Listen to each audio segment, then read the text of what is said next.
আপনি যখন প্রস্রাবে যান তখন কি প্রস্রাবটা একদম কাছে পড়ে নাকি অনেক স্পিডে দূরে যায়? যদি এটা কাছে পড়ে মানে এ যদি ফ্লোটা এটা যদি খুবই স্লো হয় বা আপনার যদি বারবার ইউরিন পায় বা আপনার কি রাতে ইউরিন পায়, তাহলে হতে পারে এটা আর্লি প্রস্টোমেগালি সিমটমস। ভয় পাবেন না একদম। আমি এর সমাধান কি কি করতে হবে যদি আর্লি হয়, এটা কিন্তু সমাধান আছে, আমি আপনাকে বলে দেব। এই যে প্রস্টোমেগালি, এই যে লক্ষণগুলো বললাম, এটা অ্যাকচুয়ালি খুবই প্রথম দিকে যখন আপনার প্রস্টেট গ্ল্যান্ডটা এটা জাস্ট বড় হওয়া শুরু হয়েছে। এটা যদি যেতে থাকে এভাবে, আরো 1 বছর চলে গেল, আপনি কিছু ডক্টর দেখালেন না, তাহলে হতে পারে আপনি তখন ইউরিন করতে বসলেন, অনেক সময় বসে আছেন, ইউরিন হচ্ছে না, মানে ডিলে স্টার্ট যাকে বলা হয়, এরকম লক্ষণ দেখা দিতে পারে। বা তারপর আপনি কি হবে, একটা সময় আপনি ইউরিন করেছেন, তারপরেও আপনার মনে হয় আরে ইউরিনটা মনে পরিষ্কার হলো না, কিছু একটা রয়ে গেছে ইউরিন, যাকে রেসিডুয়াল ইউরিন বলা হয়। ইউরিনটা পুরো ব্লাডারটা পরিষ্কার হয়ে প্রস্রাবটা হচ্ছে না, ব্লাডারের মধ্যে থেকে যাচ্ছে। তারপর আরো যদি আপনি মানে এটার উপর কেয়ার না নেন, এটার উপর যত্ন না নেন, ভবিষ্যতে হতে পারে এখানে ব্যথা শুরু হয়ে যাবে আপনার প্রস্রাবের রাস্তা। আপনি বুঝতে পারবেন ইউরিন করতে ব্যথা হচ্ছে, জ্বালা পোড়া হচ্ছে, রক্ত যাচ্ছে, ব্লিডিং হচ্ছে। এটা খুবই কম, রক্ত যায় না জেনারেলি, খুবই কম। তারপর হতে পারে আপনার রেসিডুয়াল ইউরিনটা এটা খুব বেশি পরিমাণে থেকে গেল, মানে একদম ইউরিন রিটেনশন যাকে বলা হয়, ইউরিন একদম আটকে যাচ্ছে, এরকম পরিস্থিতি। এটা একদম সিভিয়ার কন্ডিশনে। তো আপনার যদি এরকম লক্ষণ থাকে যে আপনার এখন ইউরিন একটু স্লোটা স্পিডে যায় না, একদম স্লো হয়ে গেছে, বা রাতে ইউরিন হয়, তাহলে আপনি জিনিসটা বুঝুন, আমি আপনাকে বুঝাই এবং কি করতে হবে, সমাধান কি, এটাও বোঝানোর চেষ্টা করব। দেখুন, এটা আমি দুটো ব্লাডার ডায়াগ্রাম করেছি, ইউরিনারি ব্লাডার, মানে আপনার যে মূত্রতলিটা, এই এই অংশটা একটু চিন্তা করে দেখুন। এটা হচ্ছে নর্মাল মূত্রতলি, এই যে পোর্শনটা দেখতে পাচ্ছেন, এটার মধ্যে ইউরিনটা প্রস্রাবটা জমা হয়। আমরা যে জল খাই এটা কিডনি ফিল্টার করে, এটা জমে তো একটা জায়গায়, তারপর তো আপনি একসাথে অনেকগুলো ইউরিন করেন, তাই না? প্রায় 500 থেকে 600 ml ইউরিন আপনি একসাথে করেন। এবার এটাতে কি হলো, ইউরিন জমা হলো। এবার ইউরিনটা তো বেরোতে হবে, একটা রাস্তা লাগবে। আপনি যে ইউরিনটা করেন এটাকে বলা হয় ইউরেথ্রা। এই যে ইউরেথ্রা, এখান থেকে একটা সরু একটা পাইপ বেরিয়ে এসেছে, ঠিক আছে? এই যে এদিকে বেরিয়ে এসে এদিকে এসে আপনি এদিকে ইউরিনটা করেন, তাই না? এবার দেখুন কি হয়, এই ইউরেথ্রাটার একদম ব্লাডার থেকে যখন ইউরিনারি ব্লাডার, এটা ইউরিনারি ব্লাডার, মূত্রটা এখানে জমা হয়, এখান থেকে যখন বেরোচ্ছে, এই একদম এর মানে মাথাটার মধ্যে এই পাইপকে একদম ঘেরাও করে, এই যে এটা পাইপের চতুর্দিকে ঘেরাও করে একটা কি আছে, একটা গ্ল্যান্ড আছে যাকে বলা হয় প্রোস্টেট গ্ল্যান্ড। এই যে দেখতে পাচ্ছেন, এই ছোট্ট আকারের, এটা কিরকম দেখতে, অনেকটা ওয়ালনাট, এক ধরনের বাদাম, এরকম শেপের, একদম এরকম ছোট থাকে, ঠিক আছে? এবার কি হলো, এটা চতুর্দিকে কিন্তু ঘুরে সুন্দর আছে। এবার কি হয়েছে, এই জায়গাটা, এই প্রস্টেট গ্ল্যান্ডটা যদি বড় হয়ে যায়, আকৃতিতে বেড়ে যায়, তাহলে কিন্তু আপনার প্রবলেম দেখা দেবে। কিভাবে দেখুন, এটা কি হয়েছে নরমাল, এটা হচ্ছে অ্যাবনর্মাল, তাহলে এটা কি হয়ে গেছে, এটার তুলনায় অনেক বড় হয়ে গেছে। যখন এই প্রস্টেট গ্ল্যান্ডটা বড় হবে, তখন এই যে প্রস্রাবের রাস্তাটা ব্লাডার থেকে যে বেরোবে, এই বেরোবের যে মাথাটা, এখানে কিন্তু এই পাইপটাকে এভাবে চাপিয়ে দিয়েছে। এটা অনেকটা ইলাস্টিক না, মানে একদম এরকম, এটা চাপিয়ে দিয়েছে। যখন চাপিয়ে দেবে তখন ব্লাডার থেকে ইউরিনটা এদিকে স্পিডে বেরোবে না। মানে একটা পাইপ ধরে রাখুন, এই পাইপটা যদি এভাবে শুরু হয়ে যায়, এর দিকে জলটা কি স্পিডে যাবে না। একদম মাথার মধ্যে এক ধরনের জাম লেগে গেছে ধরে রাখুন।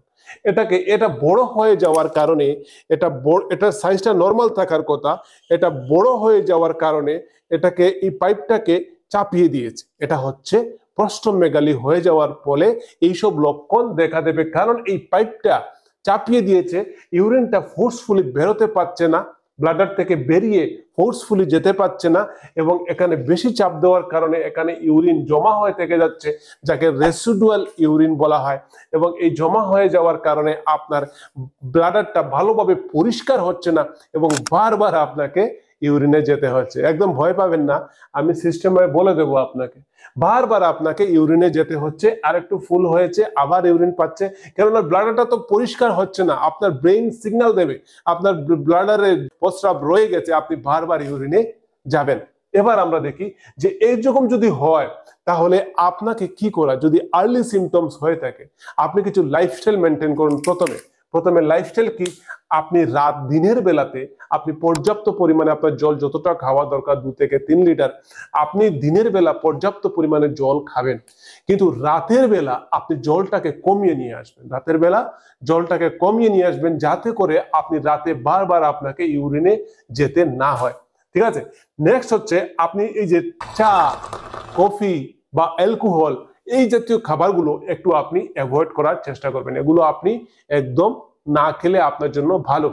এবার দেখুন আপনি কি কি খাবারের মধ্যে কিছু খাবার খাবেন, যেমন যে ফাইবার যুক্ত যে খাবারগুলো, খুব বেশি পরিমাণে ফাইবার পাওয়া যায়। ফাইবার খেলে আপনার কনস্টিপেশন হবে না, কোষ্ঠকাঠিন্য যাকে বলে থাকি আমরা, পায়খানা হয় না, এটা হবে না। এটা যদি না হয় তাহলে আপনি দীর্ঘ সময় আপনার টয়লেটে বসে থাকতে হবে না। বুঝতে পারছেন? এর জন্য ফাইবারযুক্ত খাবার একটু বেশি খাওয়ার চেষ্টা করবেন। আমি একটা ছবি লাগিয়ে দিচ্ছি, একটা লম্বা লিস্ট, ভিডিও লম্বা হয়ে যাবে, আপনারা লম্বা ভিডিও পছন্দ করেন না। দেখুন এই ছবিটা আপনি ভালো করে এরকম ভিডিওটা বন্ধ করে একবার দেখে নিন যে এই খাবারগুলোর মধ্যে ফাইবার প্রচুর পরিমাণে পাওয়া যায়। এই ফাইবারযুক্ত খাবার যদি আপনি খান তাহলে আপনার কনস্টিপেশন হবে না, এবং কি হবে, কনস্টিপেশন না হয়ে যাওয়ার কারণে প্রস্টেটের চাপটা কম পড়বে। এবার আপনি প্রস্টেটের কিছু এক্সারসাইজ আছে, প্রস্টেট শ্রিঙ্ক বলে এক্সারসাইজ, প্রস্টেট শ্রিঙ্ক বলে ইউটিউবে প্রচুর ভিডিও আছে। আমি নিজেও এক্সারসাইজের ভিডিও বানিয়েছি, আপনারা আমার চ্যানেলে গেলে পাবেন। এই প্রস্টেট শ্রিঙ্কের ভিডিও আছে, এই এক্সারসাইজ স্পেশালি এক্সারসাইজ আছে, এই এক্সারসাইজগুলো করার চেষ্টা করবেন যাতে করে প্রস্টেটটা ছোট হয়। নেক্সট দেখুন কিছু স্পেশাল খাবার আমি বলে দিই, এগুলো প্রস্টেটের জন্য খুবই উপকারী, ওষুধের মতো কাজ করবে। নাম্বার 1 হচ্ছে টমেটো। টমেটোর মধ্যে কি পাওয়া যায়, লাইকোপেনি বলে একটা উপাদান পাওয়া যায়, যেটা কিনা আপনার প্রস্টেটকে প্রোটেকশন করতে হেল্প করে। আপনার প্রস্টেটের জন্য স্পেশালি এটা টমেটোটা খুবই উপকারী। নেক্সট হচ্ছে পাম্পকিন সিড, হ্যাঁ, যে কুমড়োর বীজ যাকে বলা হয় বা তরমুজের বীজ যাকে বলা হয়, এই যে বীজগুলো এগুলো কিন্তু প্রস্টেটের জন্য খুবই উপকারী। তারপরে ওয়ালনাট দেখুন, ওয়ালনাট এই যে বাদামটা দেখতে অনেকটা প্রস্টেটের মতো, এটাও কিন্তু আপনার প্রস্টেটের জন্য খুবই উপকারী। এই কয়েকটা খাবার একটু মন দিয়ে খাওয়ার চেষ্টা করবেন আপনার প্রস্টেটকে হেলদি রাখার জন্য, কারণ এই পাম্পকিন সিড বা ওয়াটারমেলন সিডের মধ্যে প্রচুর পরিমাণে জিঙ্ক পাওয়া যায়। এটা আপনার প্রস্টেট কি একটা গ্ল্যান্ড, যেটা থেকে কিন্তু সিক্রেশন হয়, ফ্লুইড সিক্রেশন হয়, এক ধরনের ফ্লুইড।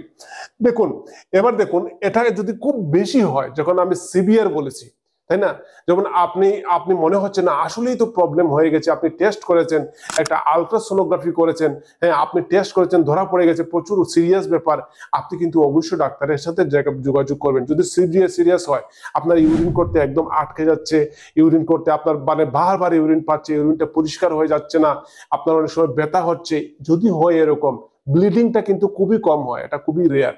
যদি আপনার ব্যথা হচ্ছে, এরকম প্রবলেম দেখা দেয়, অবশ্যই ডাক্তারের সঙ্গে ভিজিট করবেন, কারণ ডাক্তাররা আপনাকে কিছু মেডিসিন দিতে পারে।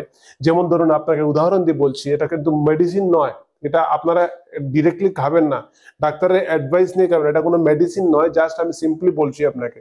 আলফা ব্লকার, হ্যাঁ, এটা কি করবে, আপনার এই যে প্রস্টেট, এটা কিন্তু একটা মাসুল, এটা একটা মাংসপেশি, এটা কি করবে, আপনার মাসুলটাকে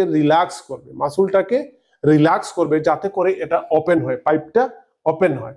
নেক্সট হচ্ছে 5 আলফা, এটা কি, এটা হচ্ছে আপনার মানে এক ধরনের মেডিসিন, যেটা আপনার মানে প্রস্টেটটাকে শ্রিঙ্ক করতে হেল্প করে, মানে প্রস্টেটটা বড় হয়ে গেছে তো এটাকে ছোট করতে সাহায্য করবে এই মেডিসিনটা।